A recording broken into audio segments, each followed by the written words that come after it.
All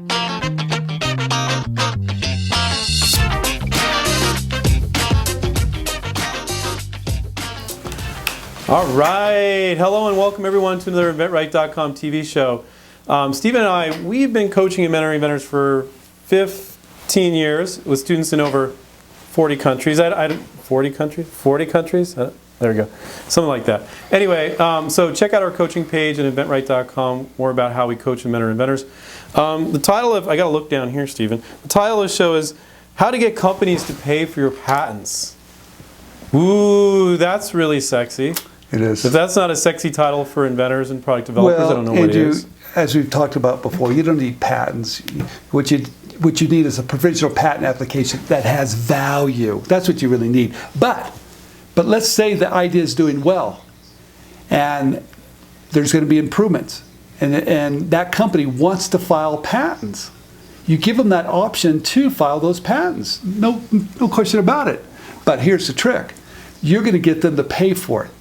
It will be in your name, but they're going to pay for the patents. Now, that sounds crazy. How do you do that? Very, very simple. When you start to work on that licensing agreement, you have to make it very clear in your mind first, and you don't bring this up at the very beginning, that you're going to give them an exclusive. They do know that at the very beginning, right? But because that you've given them an exclusive, guess what? They basically own it. That's right, they own it. So you'll have a performance clause in there that if they don't sell X amount, you get it back. But for that ownership, for that exclusive, you're going to tell them, help pay to protect it. That's good business for you, the company, and that's good business for me, the inventor. You know what I love about this is up until this point of asking them this, you've only spent $65 on the provisional patent application.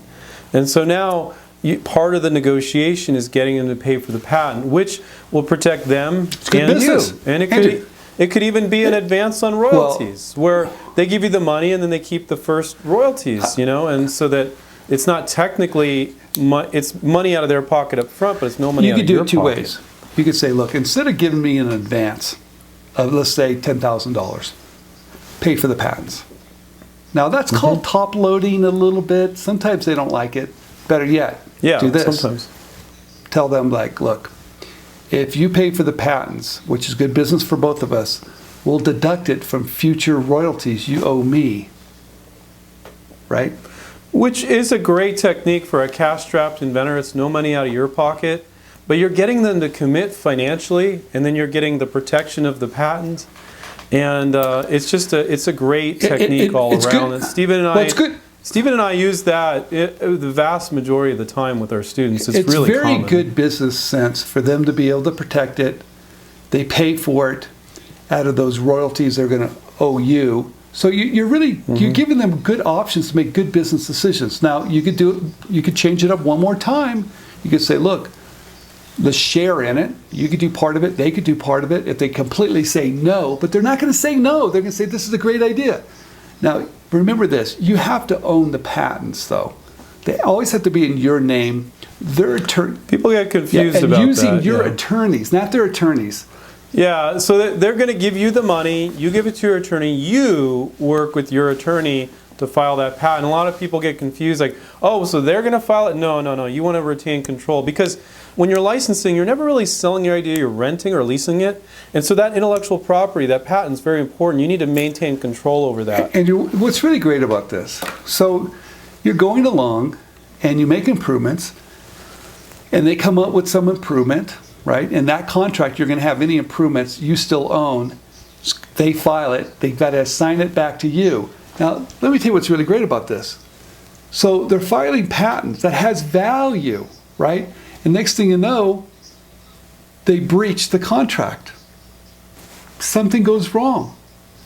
Maybe they want to do something else. Maybe they didn't do a great job in sales. If you have a performance clause, all the dollars, all the effort it went to filing for those patents, you get them back if they don't make the sales, that certain minimum of sales. So it's a beautiful thing. You guys, you work with these companies, you build a relationship with these guys, you give them good, when you negotiate, it's always from a business perspective that helps both parties.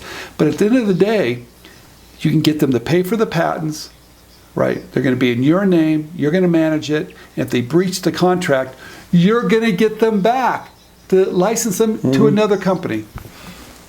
Which is just a smart way to go about it, because let's be honest, Stephen, people that are new to this and they're coming up with their first idea, they think they're going to license every idea they work on. And if you get really prolific with your ideas, you might not license every product. If you go out and blow 10 or 15 grand, you can't move on. With this strategy, you can. Put that financial risk off onto your licensee, the company that is buying or leasing or licensing your idea.